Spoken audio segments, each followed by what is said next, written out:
Британи буюу нэгдсэн фант улсын Британий арлууд дээр байрлах улс бөгөөд Англи, Шотланд, Уэльс, Хойд Ирланд гэсэн 4 хэсгээс бүрддэг. Мянган жилийн өмнө эдгээр арлуудыг одоо мартагдсан Кельтээс өмнөх соёл иргэншлийн хүмүүс эзэмшиж байсан бөгөөд тэдний онцлог Варны айхнуудаараа Бикер соёл гэж нэрлэдэг.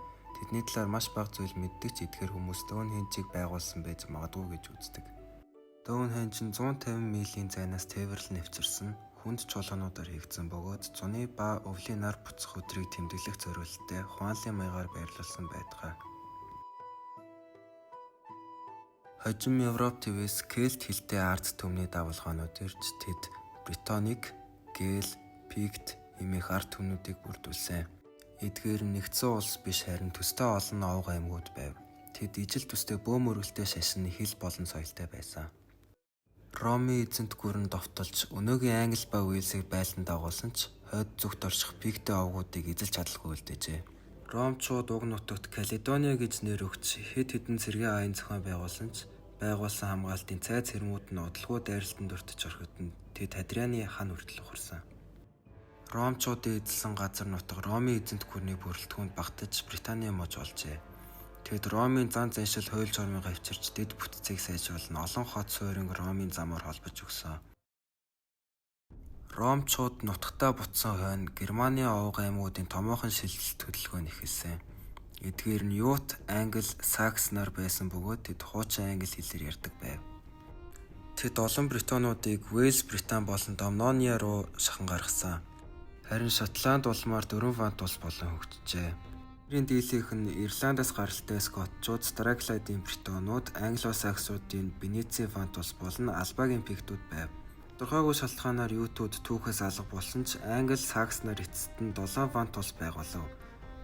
Уэссекс, Сассекс, Кент, Эссекс, Зүүн Англия, Мерсия ба Венецийн Нортумбрия болон одоогийн Хойд Англи болсон. Домнония мөксний дараа үлдсэн Корнуоллын нутаг Уэссексийн хүчирхэг фант улсын эсрэг тэнцсэн. Эцэст нь Корнуолл Уэссексийн мэдэлд орсон ч өөрийн соёлыг хадгалж чадсан. Тухайн үед Вэлс хэд хэдэн тустай фант улсаас бүрдэж байсан бөгөөд хамгийн том нь хойд хэсгийн Гвинед, зүүн хэсгийн Повес, өмнөд Дивид байв. Удалгүй Британий арлууд Скандинавийн Норс дэрэмждийн олон давлгаанд өртжээ. Эдгээр викингчууд байсан бөгөөд Шотландын олон арал ба Мэн арал дээр суурьшиж Ирланд Дублин хотыг байгуулсан. Үүний дараа Скотчууд ба Пиктүүд Кеннет Макалпины удирдлага доор нэгдэн Албагийн фант улсыг байгуулсан. Албагийн фант улс дараа жилүүдэд хүчрхэж эхэлсэн бөгөөд эцэст нь Страклайд нь эцэстээ Албагийн бүрэлдэхүүнд багтсан. Үүний зэрэгцээ Дани улсын викингүүд Англо-Саксоны фант улсууд руу довтлон ирэв. Уэссексийн хаан Альфред ихтэй тулсны дараа Дани хууль үйлчилдэг бүс нутаг болох Данилуу байгуулагдсан бөгөөд энд Даничууд Англо-Саксоныг захирч тухайн бүс нутгийн асуудлыг удирдах байв. Эцэст нь Англо-Сакснууд Йоркийн сүүлчийн викинг хаан Эрик цусрахыг Секийг ялж Ателстан англичуудын анхны хаан болжээ. Хэдийгээр шин байгуулагдсан Дани улсын зүгээс Англиг эзэлж Кнут хааны удирдлага доор богино настай Дани хаант улсыг байгуулсан ч Норсменийн нөлөө арлууд тасар хүчтэй байсан тул орчин үеийн англи хэлэнд Норс гаралтай үгс олон байдгийг учир нь энэ юм. Ирланд баруун арлууд Скандинав болон Мерсе хэмээх Англо-Саксоны хүчнүүдтэй хэлсэн ширүүн тулдааны дараа Ливелин нь өмнөд Уэльсийн өрсөлдөгчдөд дарж бүх Уэльсийг захирсан цорын ганц Уэльс хаан болсон. Гэвч тэрээр Английн язгуурт нь Харалд Годвинсонд ялгадаж өөрийн цэргүүдийн гарт аймаа алдаж Уэльс дахин жижиг фант улсууд болон хуваагдсан. Английн хаан Эдвард Сповныг нас барсны дараа хаан ширээн 4 хүн өрсөлдөв. Харалд Годвинсон хаанаар сонгогдож Норвегийн хаан Харалд Хадраадын давталгааг амжилттай няцаав. Гэвч Харалд өмнө зүгт очиж Норманди Вильямын давталгаанд бэлтгэх хэрэгтэй болов. Хастингсийн тулдаанд Харалд нүдэндээ сум зоолгож амиа алдсан гэж үздэг ба ингэснээр Нормандчууд ялд байгуулжээ. Шинэ хаан Вильям хэд хэдэн бослогыг дарж Мот ба Бэли хэмээх шинэ төрлийн цайзыг барьж шүүхийн тулаан болон Дүмсдэй ном зэрэг шинжилэлүүдийг нэвтрүүлсэн. Норманы угсаа Уэльсийн өмнөд хэсэг болон Ирланд руу довтолж Ирландын ойролцоог бий болгосон.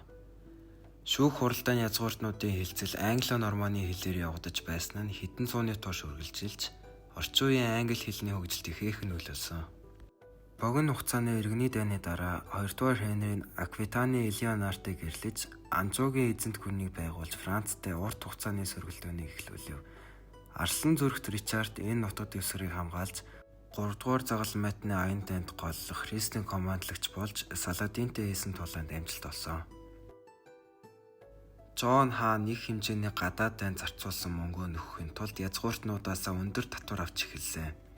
Үүнээс үүд нь язгууртнууд бослог гаргаж Жон хаанаар Магна Карт буюу их хуульд гарын үсэг зурулсан. Энэ нь бүх хүн хуулийн өмнө тэгж байх ёстой гэсэн зарчмыг тогтоож хөө хүний эрх шударгшүүлт шүүхийн эрхийг баталгаажуулсан. Хойд Уэльс 1216 он хүртэл хэд хэдэн Уэльсийн ханхугийн мэдэлд байсан бөгөөд энэ онд Ливелийн нэх нь Уэльсийн хунтайж болжээ. 1284 онд Англи Эдвард I Уэльсийг байлдан дагуулж Английн бүрэлдэхүүн нэгтгэгдэл нь үргэлжилсэн. Шотландын хаан 3-р Александр нас барсны дараа хаан ширээний 14 өрсөлдөгч гарч иржээ. Иргэний дайн гаргахаас сэргийлж Шотландын язгууртнууд Английн Эдвард I-гээс шинэ хаан сонгох хүсэл гаргав. Жон Баллиол хаанаар сонгогдсон ч Эдвардын нөлөөнд орж Шотландын тусгаар тогтнолыг хамгаалж чадахгүй байв. Эдвард довтлогоо хийж Шотландын Балтаа тэмээх очтой болсон. Энэ үед Шотландын зөрөгт баатар Уильям Йолес удирдан эсэргүүцэл үзүүлж Стерлингийн гүүрэн дээр англичуудыг ялсан. Эдвард өөрөө хойшоо дайлаар мордож Уэльсийг ялав. Уоллес урган гарсан ч дараа нь баригдаж цааслуулсан. Гэсэн ч түүний тэмцэл Роберт Брюсийг босгод хүргэж тэрээр англичуудыг ялж Шотландын тусгаар тогтнолыг сэргээв. Францын хаан өв залгамжлагчгүй нас барсны дараа 3-р Эдвард нь ихэнхээ шугамаар хаан ширээний эрхтэй байсан. Францын түүх түүний эрхийг хүлээн зөвшөөрөлгүй, оронд нь Валвагийн Филиппийг хаан болгожээ. Гасконы газрыг эзэмшдэг Эдвард Францын хаанд вассалын хуваар хүндэтгэл үзүүлсэн. Гэвч маргааны улмаас Эдвард хаан ширээнд дахин нэхэмжлэл гаргаж Франц руу давталсноор 100 жилийн дайн эхэлсэн. Англичууд Кресси Пойте Ажинкерийн тулаанд урт ном зэрэг техник давуу талын ачаар ялалт байгуулсан боловч Францыг бүрэн байлдан дагуулж чадаагүй. Жанна де Арк гарч ирснээр Францын итгэл сэргсэн бөгөөд дайны урсгалыг өөрчилжээ. 3 дахь Эдвард хаан нас барсны дараа бүхэл бүтэн үе залгамжлахаа алгасан нь хэд хэдэн нэхэмжлэлийн хооронд ширүүн өрсөлдөөнийг өдөөсөн бөгөөд ялангуяа Йорк, Ланкастрийн удмынхын дунд өрсөлдөөн гарсан. Энэ нь өндөр түвшний хурцтмал байдалд хүрч Сарнааны дайнууд гэх цус зэрэгний дайн эхэлсэн. Энэхүү төвөгтэй гүн гүнзгий үеийн тустай видео хийх хэмжээний сэдв юм аа. Энэ дайн төөдрийн угсаатны үүсэлтээр төгсөв. 8 дугаар Хенри хаан эхнэрээсээ салахын тулд католик сүмээс тасарна өөрийн Англи сүмийг байгуулсан. 6 эхнэр Тэнгисийн адлын явдлынхаа хажуугаар Хенри Уэст парламентын төлөөлөгч гаргаж Ирландын хаант улсыг байгуулсан. Яг үүндээ тэр бүхэлдэн биш Пэл гэж нэрлэгдэх хэсгийг л захиржээ. Мөн Хенригийн параной бас эжиг нь олон мянган хүн түүний найзууд болон эхнэрүүдийг цааслахад нь үүргэсэн. 16 дугаар зуунд Испани нь хамгийн хүчрэг эзэнт гүрэн байсан бөгөөд түүний хаан 2 дугаар Филиппийн үед Англи нь 2 дугаар Элизабетийн удирдлагадор Галлантын босгочдыг дэмжиж шинэ ертөнцөөс Испани мөнгө нь ус зөөгч хөлгүүдийг дээрэмдэж байв. Үүнд Испани хаан уурсан юм байна. Английн хатан хаан Элизабет Шотландын хатан хаан Мэри Стюартыг Шотландд католизмд харахуулахаас сэргийлж цаазалж гал дээр тос нэмсэн. Үүний дараа 130 хөлөг онгоц бүхий Испани армад Англиг эзлэхээр хөдөлсөн. Гравелины тулаанд Англи ялж Испани флот Британий арлуудыг тойрон зүхтаахад хүрч Шотландын хойд хэсгийн шуурганд хэд сүрсэн. Дараа нь англичууд Сэр Франсис Дрейкийн удирдлагадор өөрсдийн армадыг байгуулан Испаниг эзлэхээр зорьсон ч бүтлгүүцсэн. Энэ үед төрсэн Уильям Шекспир алдартай яруу найрагч жүжигчин зохиолч болж англи уран зохиолд ихээхэн хувь нэмэр оруулсан байна. Английн хатан хаан Элизабет өв найзлал залгамжлалцгүй нац батсны дараа хамгийн ойрхон эрэгтэй хамаатан нь Шотландын 6 дугаар Джеймс байв. Тэрээр Англи Шотланд айл айлынх нь хаанаар сонгогдсон хоёр улс бие даасан улс хэвээр өгүүлсэн боловч хувийн холбооны хүрээнд Их Британий арлыг бүхэлдэн захирсан анхны хаан болсон. Католик хувилдагчид түүнийг хэд хэдэн удаа хүнэх оролдлого хийсэн. Түүний нэгэн Гай Фоксын удирдсан тесрэг бодисын хувилдаан байсан бөгөөд парламентын байр дэлбэлэх гэж оролцсон ч бүтлгүүцсэн. Роноог хэмээх бүтлгүүтсэн колоны дараа Англи Джеймстаун нэртэй амжилттай колон байгуулсан нь цаашлаад 13 колон болж хөгжсөн.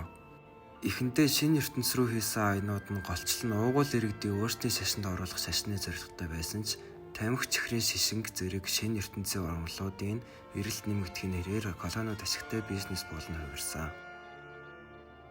Британийн хөлөг онгоцууд Атлантын далай гатлан Африкчуудаар дүүрсэн болоодыг Америкт рүү тээвэрлэх үйл ажиллагааг бараг цорын ганц эзэг нээж сая Африкчуудыг маш давчуу аимшигтэй нөхцөл тээвэрлэж Америк дахь эрцгий тарилгын газруудад ажиллуулж эцэстээ бараг өмч болон хувирсан.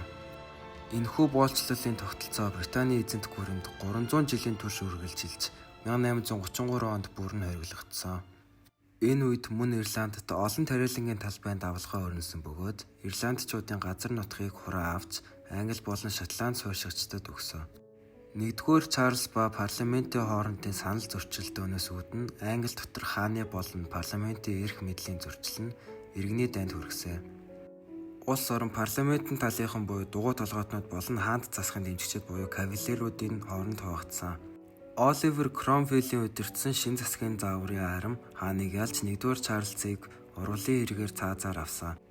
Кромвел хамгаалагч лорд болж хаант засахыг татан буулгасан ч түүний нас барсны дараа 2-р Чарльзын үед дахин сэргээгдсэн. 2-р Чарльз Португалаас ирсэн Браганзатын Кэтринтэйг ирсэн бөгөөд тэрээр Англид тэр үеийн хамгийн шилдэг ундаа болох цайгийн хэрэглээг танилцуулсан. Айн хятадд олон зуун жилийн турш хэрэглэгдэж байсан ч 17-р зуунд Английн язгууртнуудын сонирхлыг татаж тун удалгүй нийт англичуудын дунд харгасан. 1685 онд католик 2-р Джеймс протестант зохиолсон улсад хаан болов. Джеймсийн охин Мэри болон түүний Голланд нөхөр Уильям хоёул протестант байсан тул олон язгууртан католик хаанд дургуйцаж Уильямд хаан болооч гэж урьсан. Уильям Англид халтахад өргөн дэмжлэг авч алдар тусгалаар 3-р Уильям нэртэй хаан болсон. Гэсэн хэдий ч Уильямын засагт 2-р Джеймсийг дэмжигчид Шотландын өндөрлгүүдэд байсаар л байсан. Гленкогийн Макдоналдын удам нь шинэ хаанд үнэнцэн илэрхийлээд удаашрсан тул тэдний 38 гишүүнийг хөнөөсөн бөгөөд энэ үйл явдал Гленкогийн ядлага нэртэй болсон. Ирландын Нова Скошиа болон Панамд колоничлолын урлаг бүтлгүүтэж 1690-ад оны эдийн засгийн ямарлын дараа Англи Шотланд хоёр нэгдэн Их Британи улс байгуулагдсан. Стюартын хааны гэр бүл Британиг 100 жил гаруй удирдсан ч Атан хаан Анна нас барснаар дууссан. Түүний өвөг эцэг 1-р Джеймсийн айч охин София хааны хоёрын хүү Жорж хаан болсон. Их Британи удахгүй Европын хэд хэдэн дайнд татагдсан бөгөөд хамгийн том нь Испанийн залгамжлалын дайн болон 7 жилийн дайн байв. Эдгээр дайнд ялалт байгуулснаар Их Британи ялангуяа Хойд Америкт нутаг дэвсгэр олж авсан ч асар их өрөнд орсон. Энэ үрийг баргадуулахын тулд 3-р Жорж хаан 13 колонд өндөр татвар ногдуулсан нь Америкийн тусгаар тогтнолын дайны шалтгаануудын нэг болж Франц болон Испаниас санхүүгийн тусламж авсан Америкчууд ялалт байгуулсан. 1-р Элизабетийн үндэслэл нь зүүнний нэгтгэхийн компани хурдцтай өсөж өөрийн цэрэгтэй болсон төдийгүй ихээхэн газар нутгийг захирч байв. Тус компани нэгтгэхийн олон захирагчтай 8 ихэнд тулд хамгаалалт бүхий агуулгууд байгуулж нэн чухал тансаг хэрэглээний бараа болох давуу амтлагч худалдаж авдаг байв. Хамгийн чухал хотуудын нэг нь Бенгал байсан бөгөөд татвар ногдуулах олон хүн амтай байжээ. Бенгалийн захирагч Роберт Клайв хүнс тариалах орныг орхиулж оронд нь хятад руу экспортлох хар тамхи тариулах тушаал өгсөн. Энэ нь их хэмжээний орлого олж байсан ч ган гачиг дохиож хэдэн сая хүн үлсгэлэнд нэрвэгдэн нас барсан. Энэ үеэр Ахмад Джеймс Кук Шинэ Зеланд болон Австралийн зүүн өмнөд эрэгт хүрэлцэн ирсэн ч Португал болон Голландын өмнөх судлаачид аль хэдийн ирсэн байв. Гэвч Голланд болон Португалийн адил бишээр Британи үүнийг шин шийтгэлийн колони болгоно шинэ өмнөд Уэльс нэртэйгээр зарлаж анхны ялтангуудыг 1778 онд авчирсан. Францаас шинэ аюул гарч ирсэн бөгөөд Францын эзэн хаан Наполеон Бонапарт Европын ихэнхийг ноёрхож эхэлсэн.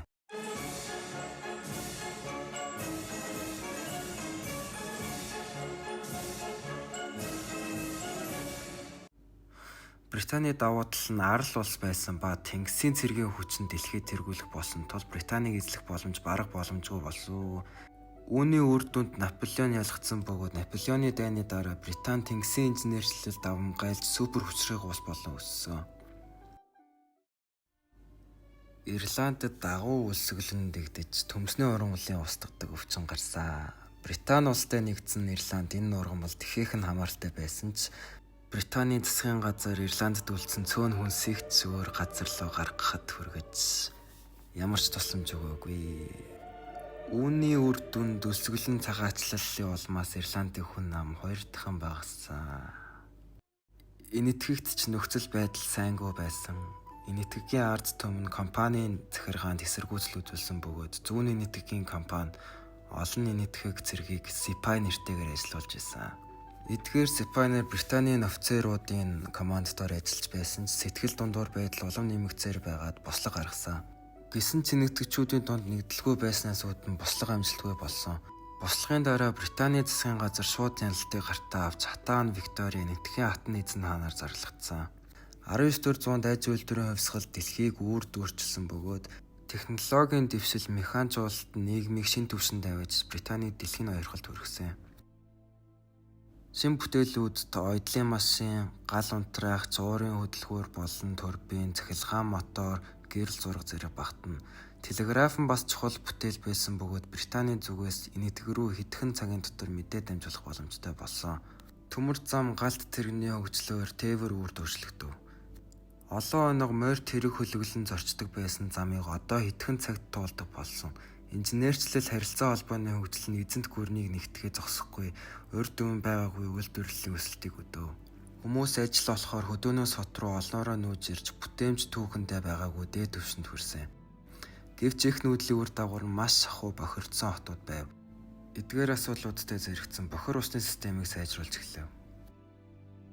Ньюкасл хөлөг онгоцны үйлдвэрлэлд, Манчестер хөвөнгийн үйлдвэрлэл, Ливерпул худалдааны төв болон хөгжсөн.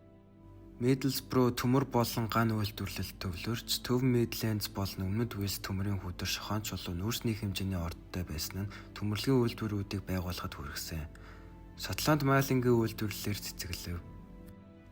Викториягийн үед нийгэм томоохон өөрчлөлт гарсан бөгөөд хамгийн ядуу гаралтай гэр бүлүүд ч боловсрал эзэмших боломжтой болсон. Гэсэн ч тухайн үеийн боловсролын стандарт өнөөгийнхөөс хамаагүй хатуу байсан. 1860-аад онд загас ба төмсний нухас хэмээх хамгийн шилдэг хүнсний ослолыг авчирсан. 19-р зууны сүүлээр Европын гүрнүүд Берлиний баг хурал дээр цуглаж Африкийн хоорондоо хувааж авсан. Өмнөд Африкт амьдарч байсан анх Голланд сууршигчдын үр удам болох бурчууд Британийн хувьд томоохон эсэргүүцэгчид байв. Бурчууд хоёр улсад амьдарч байсан Чөлөөт Оранж улсын болон Трансваалийн бүгд найрамдах улс. Хоёулаа Британийн захиргаанд эсэргүүцэл үзүүлж партизаны дайнд шилжсэн. Үүнийг дарахын тулд Британи олон 10,000 эмэгтэй хүүхдийг хорих лагерт хорьсон бөгөөд өлсгөл нь өвчний улмаас олон хүн амиа алдсан. Дэлхийн 1-р дайн эхэлж Британи гол оролцогч болж олон эрчүүд их орноо хамгаалахаар сайн дураар хийсэн орсон. Их дайн хэмээх нэрлэгдсэн уг дайн нь шинэ технологиудыг ашигласан.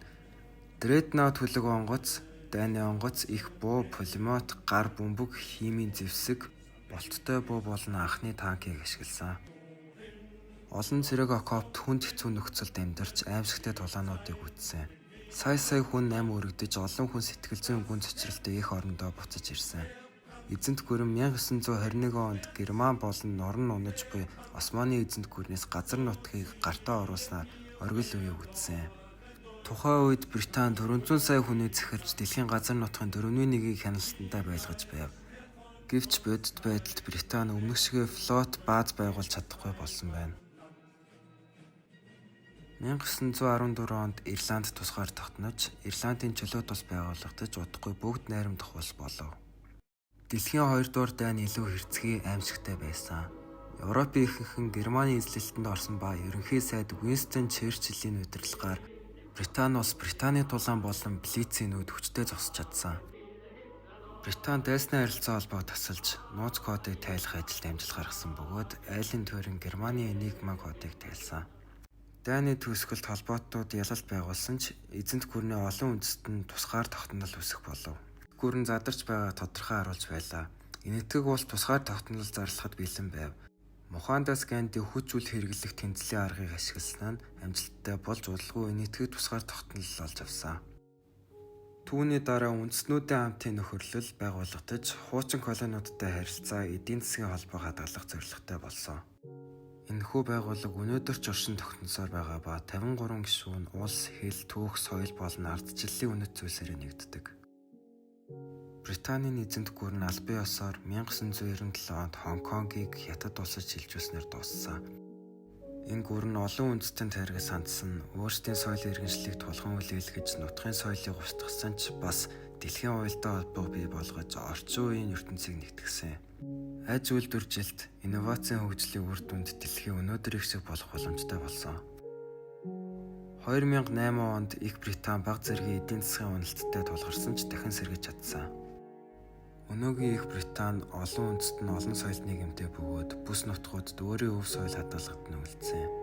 Англид ирвэл Уэльс бяллуу, Хаггис, виски, Челси бан, Пармо, Камберлендийн хам, Йоркшир пудинг болон Корниш пестиг амсч үзэхийг зөвлөе. Их Британь одоо хүртэл НАТО, нэгдсэн үндэсний байгууллага, дэлхийн худалдааны байгууллагын гишүүн бөгөөд фунт стерлингийг мөнгөн тэмдэгтээр хэрэглэсээр л байна. 2016 оны санал асуулгаар 51.9% нь Европын холбооноос гарахыг дэмжсэн.